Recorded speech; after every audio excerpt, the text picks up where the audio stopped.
Obviously, we're deeply disappointed, mostly for the workers, the people who are in the Chattanooga plant who work so hard to get representation. To lose by such a close margin is very, very difficult.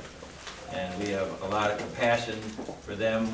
We're also outraged at the outside interference in this election. It's never happened in this country before that a U.S. Senator, a governor, leader of the House, leader of the legislature here threatened the company with no incentives, threatened workers with the loss of product. We think that that's outrageous.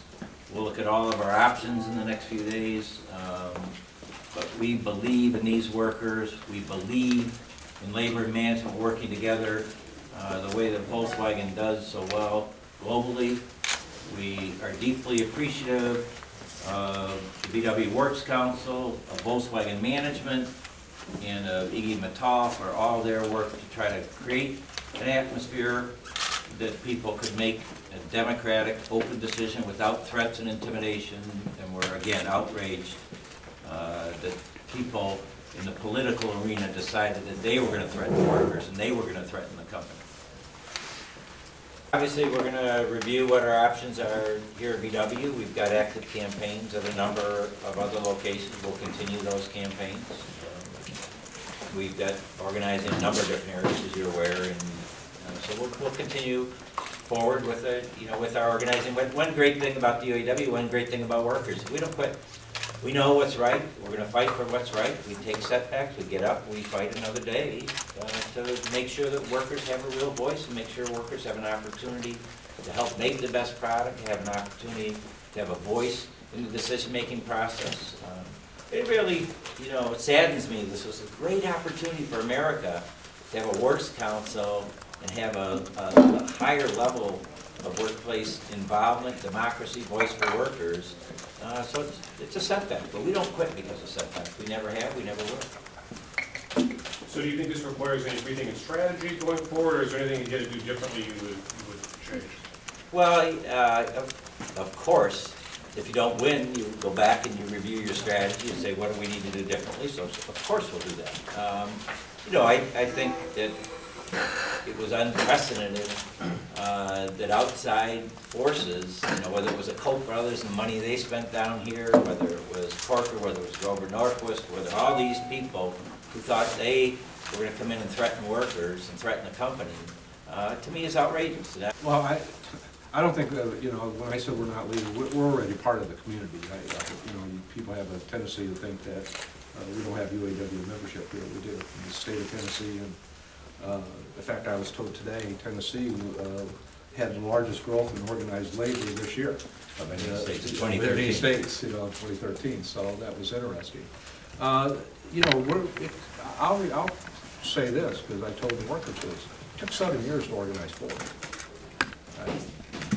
So I'll be around for the next 5.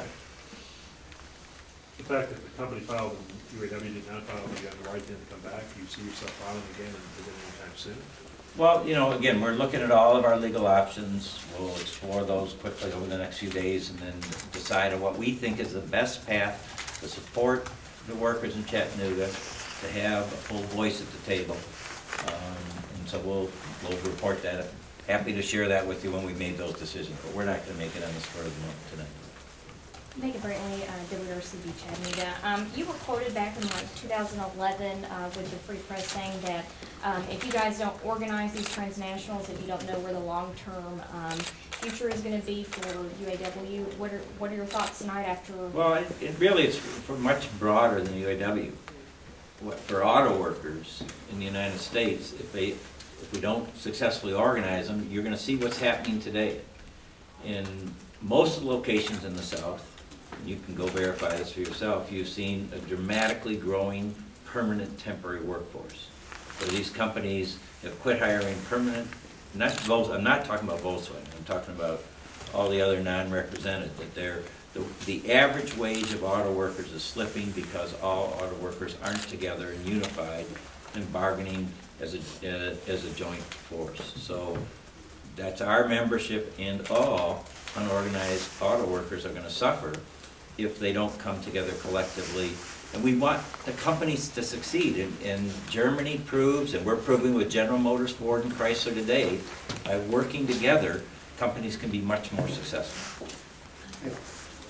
Hey, Bob, that's Bernie Will from Reuters. Could you comment about what tonight might mean, just take a step back in the history of the UAW? Well, you know, I think it's a temporary setback, Bernie. I really believe the Volkswagen model, the Works Council, the co-determination, if we want America to be a strong industrial nation, that's what we should be adopting. Germany is the most successful industrial nation now. We should say we want more labor management relationship. Maybe this will cause our elected leaders to look at our laws and say, why aren't we doing more to support worker management, union management, positive relations in this country? I don't know. Speaking of positive relationships, do you think it hurt you that you didn't campaign against VW? That there wasn't? No, we're not going to. I mean, if a company was doing wrong, we would expose that, or we would say that. I think that Volkswagen deserves a lot of credit for being the only company that's come to the United States that's really tried to give the kind of atmosphere that the NLRB was set up to create. They tried to create that, live up to that here. It was only outside influences that really changed that. Yeah, look at it this way. Mostly when, you know, you get an organizer, and I'm gonna answer Bernie's question a little bit, and you know, I was an organizer since 1988, and I've had wins and I've had losses, you know, and I've always looked at the workers, you know, what their gains or losses are. It's about rebuilding the middle class in America. It's about reinventing how our relationships are with companies, how people perceive management and labor relationships.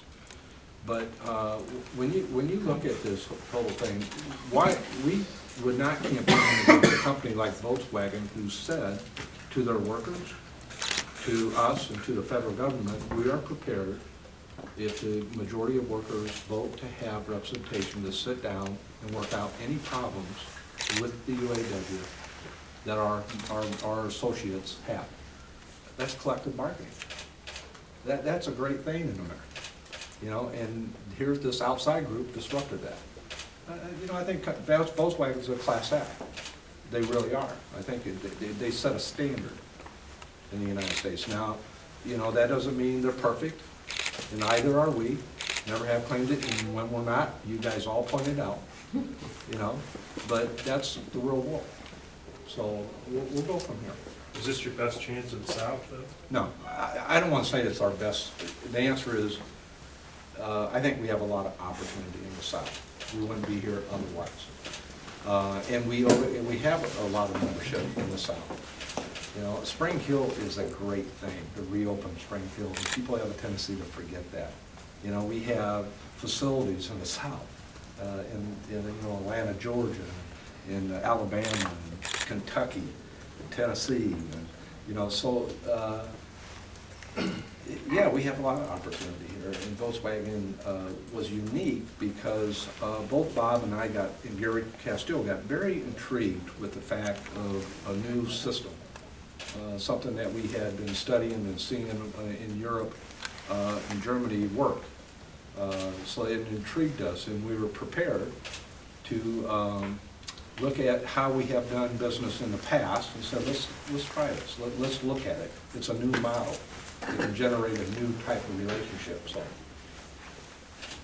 think it's about time. We we want spent to get time back with to workers. work. We told them we had to come spend some time with you. We want to go back and finish up there. thank you. So thanks very much.